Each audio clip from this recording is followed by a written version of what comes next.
से डीआरडीओ को तहस नहस किया जा रहा है लगातार, ये सब चीजें सामने है। तो कुल मिलाकर राजीव जी जो चीजें हैं, मुझे लगता है ये व्यापारिक वक्तव्य है और इसको व्यापारिक वक्तव्य के तौर पे ही लिया जाना चाहिए। ये ना कोई डेमोक्रेसी के लिए सर्टिफिकेट है और ना ये डेमोक्रेसी के खिलाफ कोई सर्टिफिकेट है। ये कोई इस तरीके का सर्टिफिकेट नहीं है, ये व्यापारिक वक्तव्य है। जो डील होनी है उस डील को मजबूत करने के लिए एक ये वक्तव्य है। जाहिर सी बात है कि भारत बड़ा सौदागर है इस समय पूरी दुनिया के अंदर, और ये बात कह भी रहे हैं व्हाइट हाउस के प्रवक्ता कि भारत एक बड़ा बाजार है, और ये वास्तव में है, बड़ा बाजार है जी। तो अब उस बाजार में जो है केवल हथियार ही खरीदे जाने हैं या कुछ ज्ञान की बातें भी की जानी है। बात यह है राजीव जी, असली बात जो है, मुझे लगता है कि सिर्फ हथियारों के बल पे दुनिया नहीं जीती जाती है, दिमाग से भी जो है दुनिया जीती जाती है। आज सिलिकॉन वैली पे भारतीयों का कब्जा है और भारतीय वहां तिरंगा फहरा रहे हैं बड़े शान के साथ में, तो ये किसकी देन है? जाहिर सी बात है कि सिलिकॉन वैली में भारतीय जो पिछले 9 सालों में नहीं पहुंचे, पहले से भारतीय वहां मौजूद है। तो वो सिलिकॉन वैली जो है कोई, वो भारत में क्यों नहीं बन सकती है? विचार इस पे होना चाहिए बजाय इसके कि हथियार जो किस तरीके से इकट्ठा किए जाए। जी राजीव जी बिल्कुल। कई वर्षों से अमेरिका का जो ख्वाब रहा है वो पिछले दिनों अब लग रहा है कि शायद पूरा हो जाए, और थोड़ी तारीफ हो जाए तो क्या कमी है। हमारे साथ अमेरिका से जुड़े हुए हैं, सीधे न्यूयॉर्क से जुड़े हुए हैं सलीम रिजवी साहब। और रिजवी साहब, बहुत पते की बात यहाँ कह रहे थे अमलेंदु उपाध्याय जी कि ये अगर सर्टिफिकेट ये मिलता कि भारत में लोकतंत्र अब बचा ही नहीं, अगर ये कहा जाता तो फिर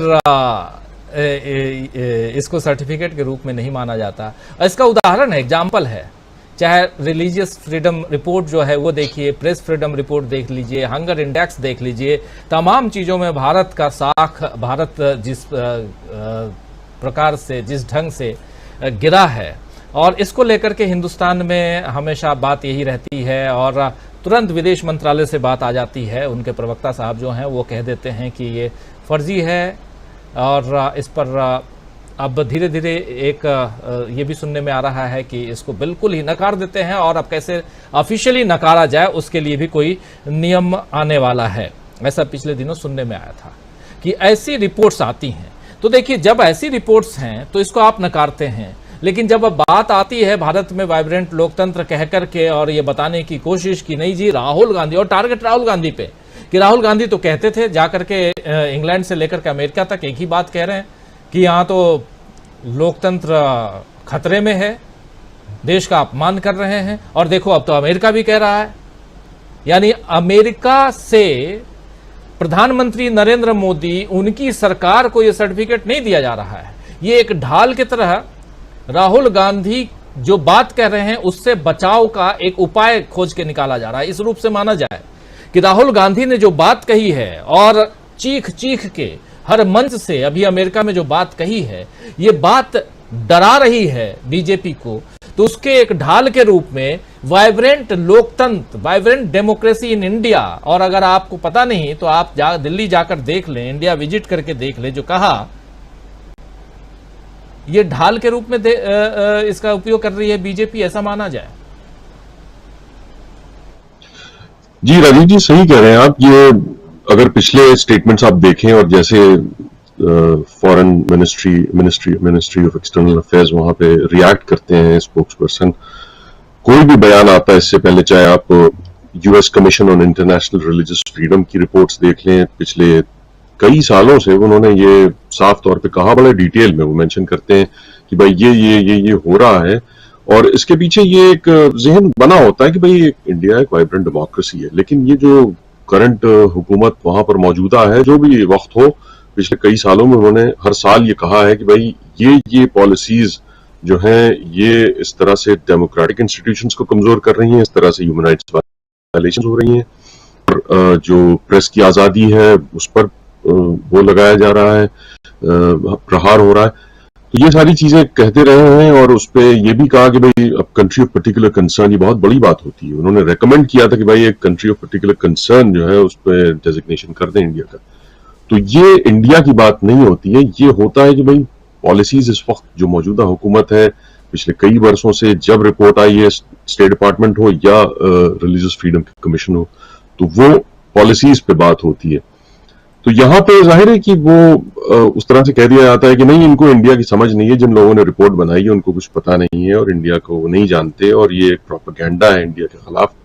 तो ये एक आउटराइट रिजेक्शन इन सारी रिपोर्ट्स का और इन सारे जो स्टेट डिपार्टमेंट की हो या कमीशन की हो, तो दोनों, कमीशन सेमी ऑटोनोमस है, उसको ये नहीं कि कमिश्नर्स अपॉइंट होते हैं उसमें गवर्नमेंट की तरफ से, लेकिन वो इंडिपेंडेंटली सारे उनके रिपोर्ट्स वो इकट्ठा करते हैं इन सारी चीजों के लिए। तो ये कह देना कि भाई ये बिल्कुल इस तरह का प्रोपेगेंडा है। और फिर जब बात आए कि भाई एक सवाल के जवाब में उन्होंने कहा कि वाइब्रेंट डेमोक्रेसी, जो कि फैक्ट, और वो at the back of mind जहन में उनके यही रहता है कि वाइब्रेंट डेमोक्रेसी है लेकिन खामियां हैं ये करंट मौजूदा हुकूमत के दौरान पॉलिसीज की वजह से। तो उसको वो डिटेल में उन्होंने रखा हुआ है, डॉक्यूमेंट मौजूद है, अभी स्टेट डिपार्टमेंट की रिपोर्ट आएगी, तो उसके बारे में आप उस तरह का रिएक्शन नहीं देते। तो जाहिर है कि वो एक वे आउट ढूंढते हैं कि भाई एक कोई भी एक सेंटेंस मिल जाए, कोई एक रिमार्क कमेंट मिल जाए, तो उसको अपनी, वो पॉलिटिक्स है, उसको अपने उसके लिए इस्तेमाल करना।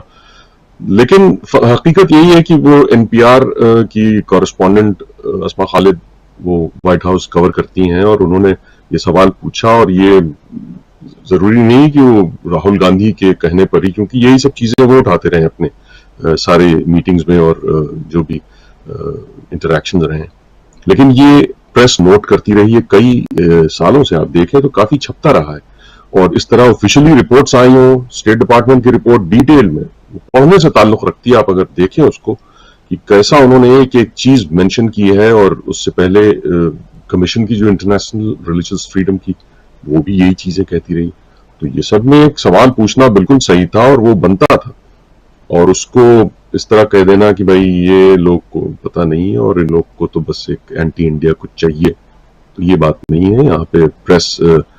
अपना जो उनकी जिम्मेदारी है उस पर खासा ध्यान देते हैं, और चाहे वो एपी हो, रॉयटर्स हो, न्यूयॉर्क टाइम्स हो, वॉशिंगटन पोस्ट, कई बहुत से, यहाँ पे तो वो खुल के अपनी हुकूमत को नहीं छोड़ते हैं। वो जो भी इश्यूज हैं वो न्यूज ड्रिवन होते हैं, तो वो उस पर नुक्ताचीनी करते हैं, क्रिटिसाइज करते हैं, सवाल करते हैं, जवाब मांगते हैं। अब ये क्या सूरत अख्तियार करेगा जब मोदी जी आ जाएंगे? क्या वो किसी तरह की कोई ऐसी सेटिंग होगी कि उनसे भी सवाल पूछा जा सके? बहुत से सवाल होंगे, आई एम श्योर। प्रेस तो मुझे लगता है 1 घंटे की प्रेस कॉन्फ्रेंस चाहेगी, लेकिन लगता नहीं है ऐसा कोई, अभी तक तो ऐसे कोई इशारे नहीं मिल रहे हैं कि उनको कोई ऐसी सेटिंग में